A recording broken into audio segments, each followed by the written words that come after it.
Здравствуйте, друзья! Как изменили славянские поговорки?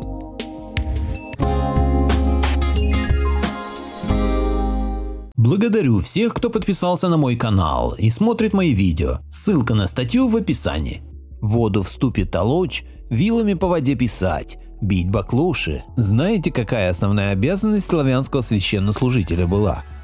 Воду в ступе толочь, вилами по воде писать и баклуши бить. А историки все это извратили.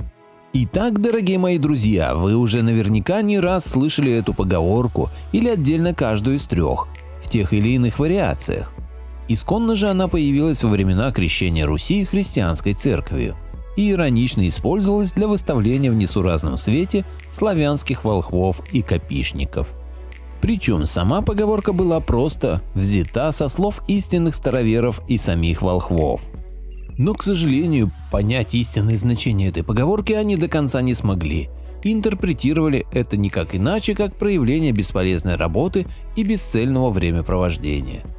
Поэтому и играли они на том, что, мол, обязанности у ваших волхвов только лень плодить да тунеядство развивать, а мы в церкви рабским трудом Богу своему молимся. И дабы теперь развенчать это заблуждение и искоренить из вашего языка эти выражения или, по крайней мере, дать вам их истинные понятия, я начну свое повествование. Рассмотрим же все поговорки по отдельности. Воду в ступе толочь. Вода – это самая большая загадка для человечества. Из нее вышла жизнь, она может созидать и разрушать, может хранить и передавать информацию, лечить и убивать, и все это просто-напросто вода. Вода – это огромный кладезь информации, и от той информации, которую она несет, зависит и жизнь человека, ведь мы тоже на 70-80% состоим из воды. Так что же это за обязанность такая воду в ступе толочь? На первый взгляд занятие совершенно бесполезное, так как не бесам полезное, а бес в отсутствии пользы. Но не все так просто, как кажется на первый взгляд. Истинно чистой водой считается вода из родников и горных источников, в частности водопадов. И это неспроста. Проходя через толщу почвы или падая с большой высоты, молекулы воды разбиваются и деструктурируются.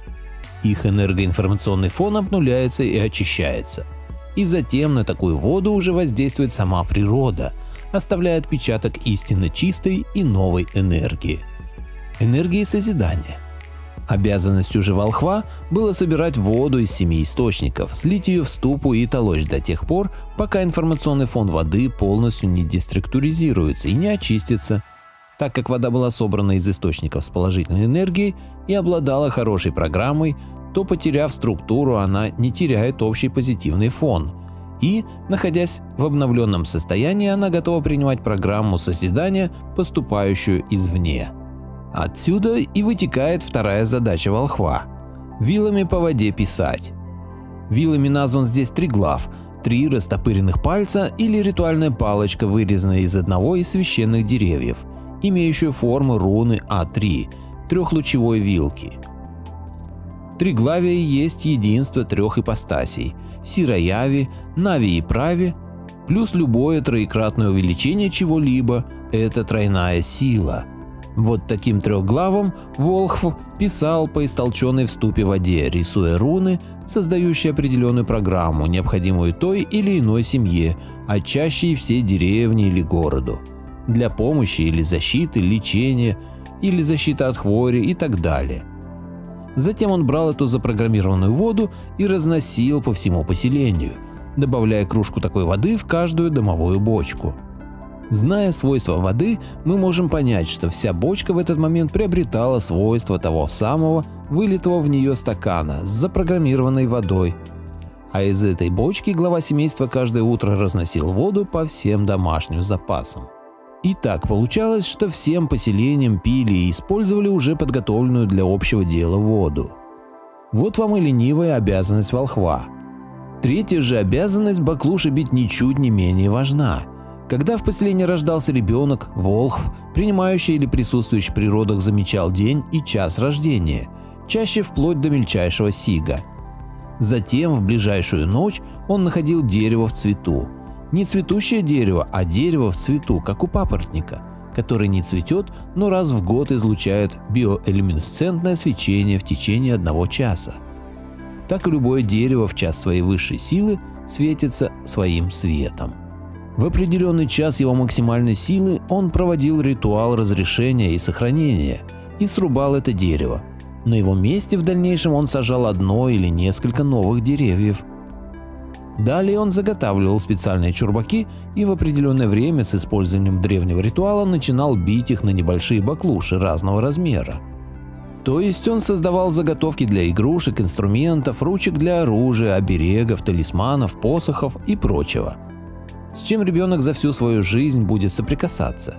Затем он передавал эти баклуши отцу, и отец готовил все необходимое для чада. Все, что было сделано из этого дерева, придавало ребенку силу и давало защиту на протяжении всей его будущей жизни. Вот еще одна очень ленивая задача, а для тех, кто не верит, я предложил бы попробовать поискать цветущий папоротник. Лет через 5 поймете, что это не так-то и просто. Я уж не говорю о том, чтобы найти правильное дерево. Надеюсь, теперь, используя эти выражения, вы будете вкладывать истинный смысл в них и будете использовать их с умом. И помните, вилами на воде писано – это очень хороший задаток для удачного завершения дела. Хочу напомнить, что мое мнение не всегда совпадает с мнением автора статьи.